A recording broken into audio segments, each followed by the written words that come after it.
Good morning. Welcome back to Spank Ranch Garage. It's a pretty chilly Saturday.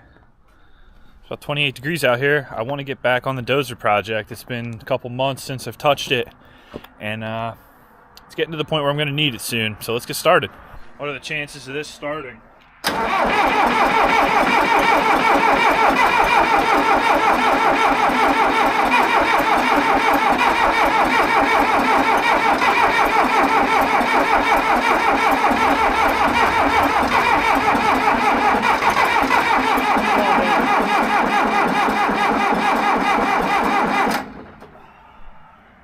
Never used it in the winter, so we'll see.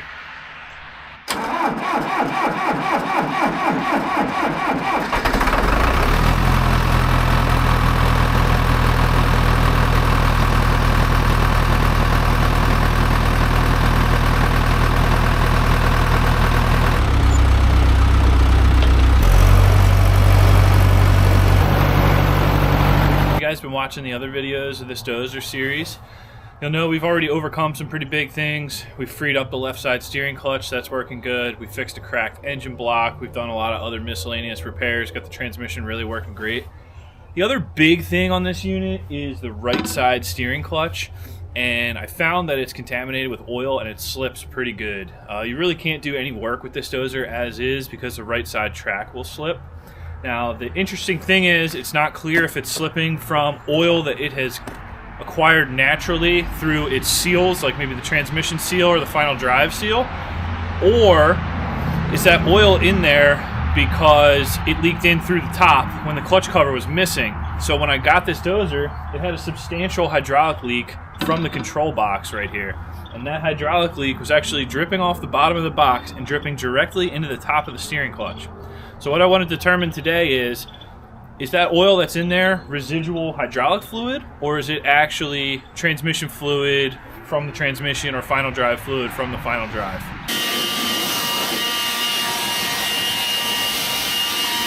So the goal here is to get into the steering clutch area with a bore scope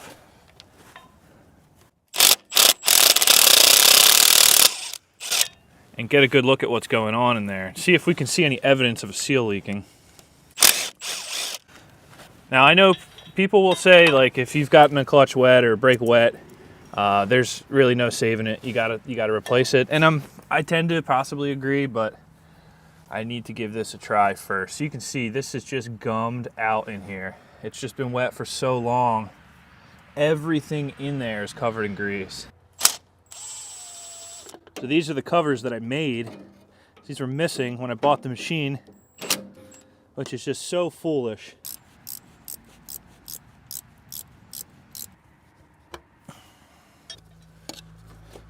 These covers are so important. Everything down there is oil soaked. I mean, freaking soaked. And I need to understand, is this new oil coming in, or is this oil that's been in here? So around back here, this is a drain hole for the clutch housing, and we've got a drip on it. Right, that is clean transmission fluid because I just changed it. Is it so simple as it's coming from here? It may not be, because you've got wetness. You've got wetness up here. Right, this whole seam is wet between the clutch housing and the transmission. And this will find its way down across here and potentially drip off of here. So it's tricky to find these oil leaks. We need to determine, is the transmission fluid, there's a seal, a shaft and a seal between this box and this box. Is the transmission fluid seeping through that seal, dripping down into this housing and coming out here? Or is it just running along the exterior here, and it's also coincidental that there's oil all over the clutch from a hydraulic leak? You won't be able to see this now, but I'll port this over to the computer. Essentially, we're bore scoping through my phone into the clutch housing here to try to see what's going on. At this point, I'm gonna head into degreasing because I can't see what the hell's going on in there, so I really have nothing to lose. I'm fitting a 1/2-inch pipe plug into the bottom of this clutch housing.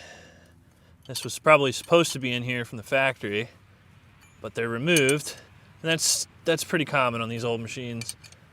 That way when things leak, it just drains and it doesn't submerge the clutch. So that's why I'm wondering, like, even if this seeps a little bit, a seal seeps a little bit, it should run down the inside wall, collect down here, and drain out. Like, you know, the clutch is so, everything in there is soaked with oil. It's like somebody poured oil in it to free the clutch up, which is possible, but we need to degrease it after that. So my degreaser of choice is going to be E85, which is 85% ethanol, plus or minus 15% gasoline. I think it'll work as a good degreaser. It's cheap enough. It's $3.30 a gallon, where brake clean is like $20 a gallon. And I think it's a really good solvent. So I'm gonna try to pour this into the top through the side here, like that. Now I'm actually not wildly worried about fire. I believe once I put this top cap on, there's not going to be a lot of oxygen in there to work with. So, you know, I was thinking like, oh, what if the throwout bearing shoots a spark? What if the clutch makes a spark, gets hot, whatever. I think it's kind of going to work like a fuel tank in a car, where the vapor will displace the oxygen. You pretty much create a, you know, a non-combustible situation in there. That's what I think, but we'll see. I'm pretty much sitting on a bomb for this one. Some guys use kerosene for this. I was reading online. That seems to have a lot of oil in it to me. The ethanol and the gasoline really evaporates quickly. It doesn't really leave any oil behind. So I think this is a good choice, especially because it's half the price of kerosene. That's probably about 2 gallons. I can visually see a puddle of it in the bottom. I want to make sure that it's deep enough that the clutch will fling it around in there. Just fling everything.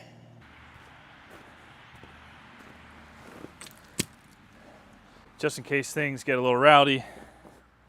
All right, now I'm gonna go warm this thing up. I'm gonna put it in a higher gear. I'm gonna hold the left clutch disengaged, and we'll just work the right clutch and work the right brake and just get everything spinning in that solvent, get the grease flying. I don't know.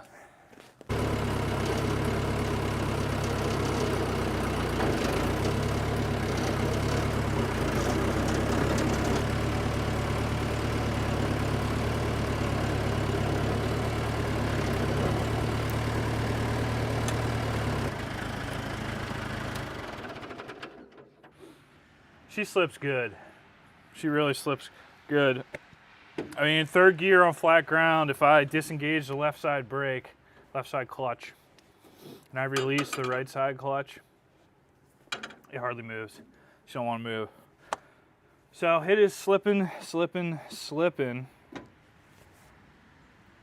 I guess we'll pull the covers off again, see what we have in here, see if that got things hot, stirred things around. I can smell the ethanol evaporating a little bit.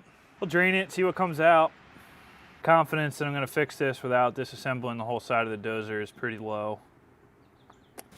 It's interesting because the clutch is still ice cold. You know, I was slipping it pretty good. I was like, I'm really abusing this thing, trying to get it hot, and it is ice cold. Yeah. That's pretty damn clean. That's going right back in. We ain't wasting that. That tells me we're gonna have to soak this and work this more. Well, that actually did come out dirtier than it looked. So I reused about half of it. I dumped the rest of that in there. So we got about 3 gallons in here again. Half of it clean, half of it not. Based on what I just saw wiggling back here, I couldn't build any heat in the clutch. So I guess we'll go actually push some dirt with it and beat it up a little harder, see if we can get some heat in there. My thought is if I get some heat in the clutch, get the E85 warm, we're gonna, you know, start to pull some of that oil out of the clutch fibers and out of the brake disc. It was slipping pretty good with all the E in there, but it is a wet clutch at that point. So what I'm curious is if I do this a couple times and let this dry out, is this thing gonna come back to life or not? I don't know. It's a 50-50 gamble.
just worked this thing for about 20 minutes.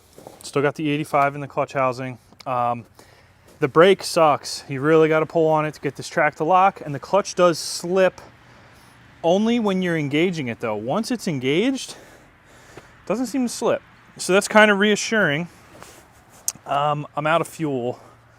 Yeah, fuel filter, it's all full of bubbles up top. She started starving. I just put like a gallon or two in this when I flushed the fuel system. So I want to go put some fuel in it. I want to run it more. The neighbor asked if I could come over and push some piles around for him.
Pushing asphalt millings and concrete and all kinds of other crap, and the clutch is doing much better.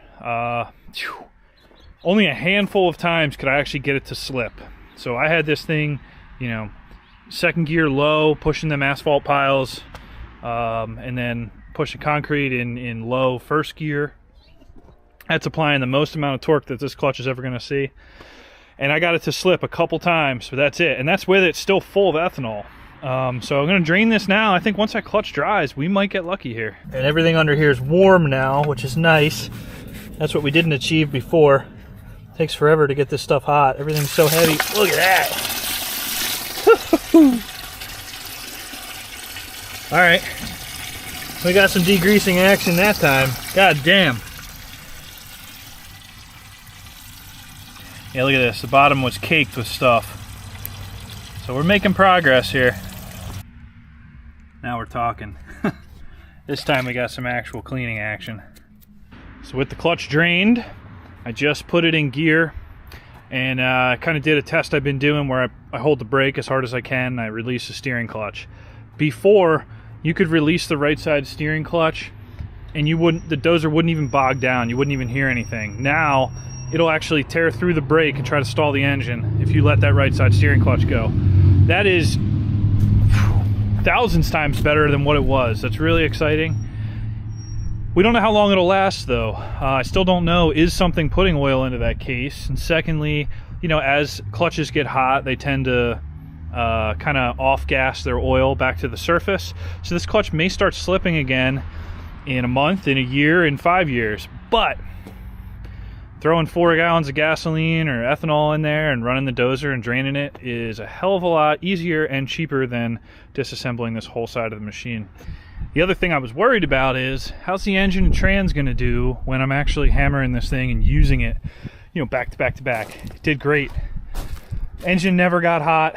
Transmission never got hot, though my temperature gauge doesn't work.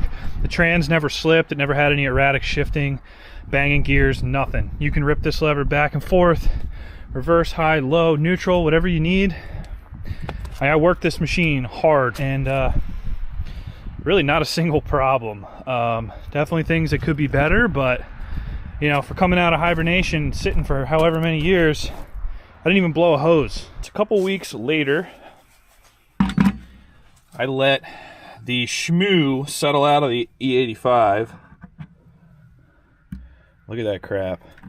So this plus, you know, whatever carried out in the 5 gallons of E85 is what came out of that right side clutch housing just on my first flush. That is an insane amount of greasy based crap. The good news is though, this clutch works fantastic now. If anything, it actually works better than the left side clutch. You know, pushing into a pile, I can't actually slip the clutch. It just goes. It grabs really good. The brake grabs really good. I think it could use an adjustment at this point, but see, when I stick my finger up into this hole here, it does feel like potentially we do have oil or transmission fluid coming out of the transmission, or potentially the final drive. All right, guys, couple month later update on this. And you see this here. It is fresh transmission fluid. That's oil up there. We'll get into that in a different video. But this is fresh transmission fluid. So I've been chasing this leak for a little bit. I put the plug back in the housing here, and I've got oil coming from between the transmission and the steering clutch housing. So to orient you on what's going on here, this center block here, transmission. Right under this cover right here is the actual ring and pinion, or the spool. Looks just like your typical automotive differential, except there's no actual differential. It's just a ring and pinion. Transmits power equally to both sides. A shaft comes through the side of this transmission here into the steering clutch housing. This whole piece from here to this seam is the steering clutch housing, and there's just a huge clutch pack in there with a brake band around it. And you've got the shaft that comes out of the spool into the center of it, turns the discs, and then out the other side comes another shaft. Once you get to this seam here, you are now in the final drive territory. That shaft comes through, stops in the clutch, and you've got another shaft on the other side of the clutch that comes through into your final drive, which has a little gear and then a huge gear at the bottom here, and that's what gives you all that reduction. So having oil leaking between this seam here is a very big clue, and obviously the oil on the ground is evidence that we do have an active transmission leak into the clutch housing. So the flushing with alcohol that I did here, while it did bring the clutch back to life, it's not going to be a permanent fix. This has to be fixed correctly, and I think I know exactly what's going on. Let's look at some diagrams to understand a little further. So here's what it looks like inside the transmission here. This is the part we're calling the spool, then your standard ring and pinion, kind of like you'd have in an automotive application. So where our leak points are is over here at this part that they're calling the quill, right? And the quill is actually the bearing retainer for the ends of the spool here. And this quill can leak in two spots. One, and where I think ours is leaking is number 12 here, this O-ring. This is the O-ring that seals the quill to the side of the transmission housing. And there's a reason I say that, but let's go into the next leak path first. And then your other seal will be here, number 3. So this seal number 3 seals the shaft that runs through here to the quill. If that was leaking, oil would drip out the end of this quill over here and directly into, or basically onto, the pressure plate of the clutch. This little shaft on the quill, or this extension of the quill, is where the throwout bearing rides on. If you look inside a standard transmission on a car, tractor, whatever, typically you'll have this sleeve here around the input shaft, and that's where your throwout bearing rides. It's the exact same situation inside the clutch housing of these John Deeres. So my thoughts are, if number 3 seal was leaking, oil would drip off the end of this quill and straight down, and it would land in the clutch housing and solely in the clutch housing. What we're seeing is we have a leak between the transmission and the clutch housing, meaning that most likely it's actually this O-ring that's leaking here, number 12. So to take another view at it here, here's what the transmission looks like with the clutch housings off. You'd have a clutch housing down here, right? Here's that quill that comes through. And to my point, if that seal was leaking, it would be dripping out the end of this tube here, and it would be jumping directly into the clutch housing, whipping all over the pressure plate. We're not seeing that. What we are seeing is oil leaking at this face here, which conveniently is also where this O-ring seals. Now, the other source of potential oil for getting into the clutch housing could be from the final drive. I think this is extremely unlikely, just due to the fact of where the oil level is. So your final drive here, this is your output to your sprocket right here.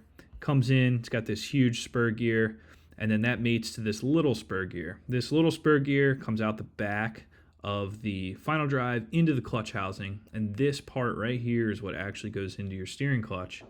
There is a seal on this. However, if you look where the actual oil level is in the final drive, this would not be leaking into the clutch housing on a normal basis without the machine running. And my leak is independent if the machine's running or not, she's leaking. So I'm going to eliminate the entire final drive as a suspect here. And then here we have a better look at the actual steering clutch here. So we are looking at, this would be, if you're looking at it from the front of the dozer, this would be the right side one. But anyway, this shaft right here is what goes into your spool, comes into the clutch, and then out the other side of the clutch is where the spur gear for your final drive goes. So what we were saying is that shaft seal would be right about here. If it was leaking, oil will come around the splines and be dripping off of this shaft or underneath that quill. But I think based on the fact that I have oil leaking down the face of this transmission and seeping out between the transmission and the housing, I'm probably 90% sure that this quill seal, this quill O-ring right here, is our suspect. And this is pretty unfortunate because to get to that, you've got to tear this thing down pretty far, which will be a whole nother video or series of videos. Essentially, it's all the work of replacing a steering clutch and more to actually get to this stupid O-ring. There is some documentation online on the John Deere dozer forums of other guys that have actually found this leaking. It's unfortunate, but at the end of the day, it's all nuts and bolts, and we'll have to get in there and address this because it's certainly not going to get any better. Well, anyway, guys, that's just kind of how it goes on this one. I learned a lot in this episode about how these steering clutches work how oil can get into them, where it can come from, and how it happens. So we kind of have a two-part root cause here. The first was the fact that I had an open hydraulic leak on top of the clutch housing without a correct cover on it. That may be the primary reason for this. However, the second reason is it looks like we've got the quill from the transmission most likely leaking from its O-ring where it seals to the transmission. And that's pretty evident to me based on the fact that I'm getting oil in the clutch housing as well as seeping out between the transmission and the clutch housing. There's not a lot of other reasons I can think of why that would be happening other than that O-ring that we identified in the parts breakdown. So stay tuned for a future video of tearing that down. That's quite a job. We got to break the track. We got to pull the sprocket off. We got to pull the steering clutch off. We got to pull the entire control box off of that side of the dozer, probably the roll cage, the seat, the fuel tank. It's a total pain in the ass, and I really didn't want to get into this. So it's kind of why I was really looking for every option I could to bring these clutches back to life without actually getting in there and replacing them. But that's just part of buying a cheap old dozer. You're going to get burned like that. So we just got to hop into it and get it done. Stay tuned. Thanks for watching. Let me know what you think of this in the comments. If you have any experience with these dozers, with these steering clutches, or any similar things like that, I'd love to hear it before I get into it. Thanks for watching Spank Ranch Garage. I'll see you next time.